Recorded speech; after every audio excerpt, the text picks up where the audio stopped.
আপোনাৰ বাৰু মনত পৰেনে জোনবাইৰ কথা মনত আছেনে ইন্দ্ৰজোনালীৰ প্ৰেম কাহিনী আকৌ নৰূপত হেৰাই যোৱা জোনবাই আহিব নেকি অসমৰ ৰাজ্যৰ মনত সাজ বহুৱাই থৈ যোৱা জোনবাই ভিচিডিৰ কথা আপোনাৰ নিশ্চয় মনত আছে ইন্দ্ৰজোনালীৰ চৰিত্ৰত অভিনয় কৰা নয়ন নীলিম আৰু গায়ত্ৰী মহন্তৰ জুটিয়ে বেছ জনপ্ৰিয়তা লাভ কৰিছিল অসমীয়া সমাজত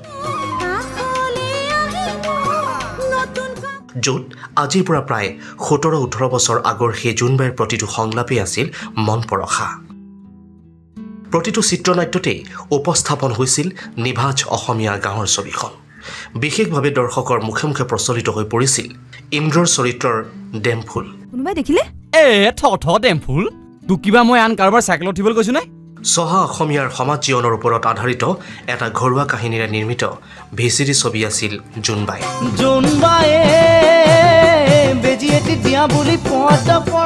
মানস ৰবীনৰ প্ৰযোজনাত আৰু ৰাজেশ ভূঞাৰ পৰিচালনাত জোনবাইত নয়ন নীলিম আৰু গায়ত্ৰী মহন্তৰ উপৰিও অভিনয় কৰিছিল অসমীয়া ছবি জগতৰ বহু জনপ্ৰিয় অভিনেতা অভিনেত্ৰীয়ে সময় বাগৰাৰ লগে লগে এই জোনবাই মানস ৰবীনৰ সমান্তৰালকৈ আন এক জোনবাইৰ মুক্তি দিয়ে পবিত্ৰ মাৰ্ঘেৰিটাই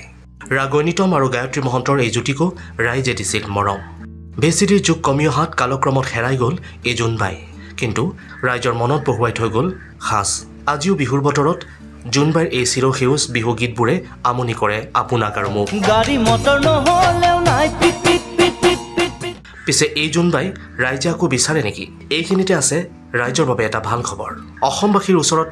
জোনবাই আকৌ ভুমুকি মৰাৰ সম্ভাৱনা পিছে কোন হ'ব আপোনাৰ মৰমৰ জোনালী শিৱসাগৰৰ এক অনুষ্ঠানত জোনবাইৰ বতৰা দিলে অভিনেত্ৰী গায়ত্ৰী মহন্তই সেইটোতো সম্ভৱ নহয় বুলি ক'ব নোৱাৰি জোনবাই আকৌ আহিব পাৰে কিন্তু সেই জোনবাই আকৌ জোনালীৰ চৰিত্ৰটোত চাগে মই খাপ নাখাবও পাৰোঁ কাৰণ আজিৰ পৰা 15-16 বছৰ আগৰ সেই জোনালী চৰিত্ৰটোত এতিয়াতো মই একেবাৰে নিমিলিম যদি জোনালীৰ চৰিত্ৰটো আকৌ ৰাইজৰ মাজলৈ আহে বেলেগ ৰূপত নিশ্চয়কৈ আকৌ আহিব পাৰে নাই জোনবাইৰ ক্ষেত্ৰত তেনেকুৱা আচলতে কি আমি যে অভিনয়হে কৰিছিলোঁ গতিকে মোৰ চৰিত্ৰটো কিন্তু দুভাগ হোৱা নাছিলে জোনালী হিচাপেই থাকিলে গতিকে এই ক্ষেত্ৰত মই ক'বলৈ অকণমান মোৰ দিগদাৰ হ'ব আৰু জোনবাইয়ে থাকিলে জোনালীয়ে হৈ থাকিলে